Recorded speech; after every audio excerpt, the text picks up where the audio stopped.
Hello friends, last வீடியோவில் தண்ணியிலேருந்து எப்படி hydrogen எடுக்கிறதுன்றத பார்த்தோம். இந்த வீடியோவில் வாங்க கோகோகோலாலேருந்து எப்படி செப்பரேட் பண்ணி எடுக்கிறதுன்றத பார்ப்போம். இந்த வீடியோவில் தண்ணிக்கு பதில் பீக்கரில் கோகோகோலா எடுத்துக்கோங்க.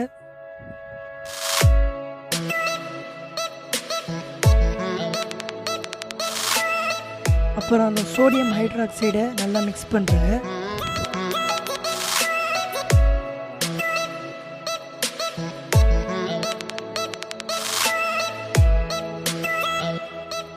இப்போ இதில் வேஸ்ட் ஆஃப் அலுமினியத்தை நம்ம போடலாம்.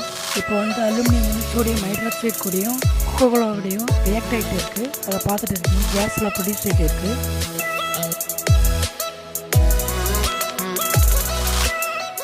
கோகோகோலாவோட அதிகமாக ரியாக்ட் ஆகிட்டு இருக்குது, பொங்கி வெளியே வரது நீங்களே பார்க்குறீங்க.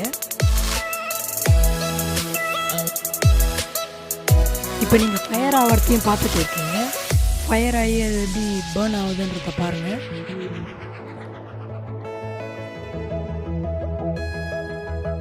இதோட ரியாக்ஷன் என்னதுன்னு நான் லாஸ்ட்டில் தரேன், பாருங்கள். இதை மாதிரி தண்ணியிலேருந்து ஹைட்ரஜன் எப்படி எடுக்குன்றதை பற்றி லாஸ்ட் வீடியோ போட்டிருக்கேன். அதை நீங்கள் இன்னும் பார்க்கணும், மேலே இருக்கிற ஐ பட்டன் கிளிக் பண்ணி பாருங்கள். இந்த சேனலுக்கு நீங்கள் புதுசாக வந்திருந்தீங்கன்னா சப்ஸ்கிரைப் பண்ணுறீங்க, பக்கத்தில் இருக்கிற பெல் ஐக்கன் கிளிக் பண்ணுறேங்க. இந்த வீடியோவுக்கு ஒரு லைக், ஒரு கமெண்ட், ஒரு ஷேர் கொடுத்துருங்க ஃப்ரெண்ட்ஸ். அடுத்த வீடியோவில் பார்ப்போம். பாய்.